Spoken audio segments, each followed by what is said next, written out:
আমাদের একটা secret information ছিল, হ্যাঁ। এই মতো আমরা ডুবুরি নিয়ে এসেছিলাম এখানে, নিয়ে পুকুরে তল্লাশি করে প্রায় এখান থেকে প্রায় 35খানা জারিকেনে চুলাই মদ এখানে ডোবানো সব তুলেছি আমরা।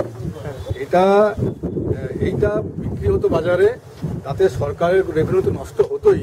শুধু তাই নয়, এইসব খেলে মানুষের মানে শারীরিক অসুস্থতা হতো। চোলাই মদ তো খেয়ে আগে দেখেছি, সংগ্রাম দেখেছি, লোকজন মারা রেখেছে, সব খেয়ে লোকজন মারাটাও যেতে পারতো। এখানে লোকজন তো কোনো হেল্প টেল্প পাওয়া যায় না। আমরা খবর টবর নিয়ে মোটামুটি নিজেরা এসেছিলাম, প্রচুর মাল সিজ হলো, ফেলে দিয়েছেন, সবগুলো ফেলে দিলাম, নষ্ট করে। লোকজন এখানে এলাকার লোকজন দেখছে।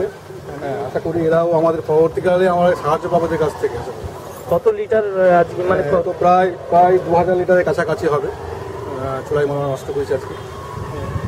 এটা কোথায় এলাকাটা? এটা হচ্ছে মোহাম্মদপুর, নন্দকুমার থানার মোহাম্মদপুর গ্রাম। এটা আর কাউকে মানে ধরতে না, কাউকে ধরা যায়নি, কারণ এই কুকুরটা যে কার সেটা আমরা এখন আইডেন্টিফাই করতে পারিনি, কারণ এলাকার লোকের জিজ্ঞেস কেউ আমাদের সাহায্য করছে না। আমরা চেষ্টা করবো এটা আইডেন্টিফাই করতে, কুকুরটা কার, তারপর তাকে ধরার চেষ্টা করবো। এখন মধ্যে কাউকে ধরতে পারেন না, এখন হয়তো কাউকে ধরতে পারিনি। ঠিক আছে, আপনার নাম? আমার নাম তপন কুমার মাইতি, সুবর্ণ এক্সাইজ।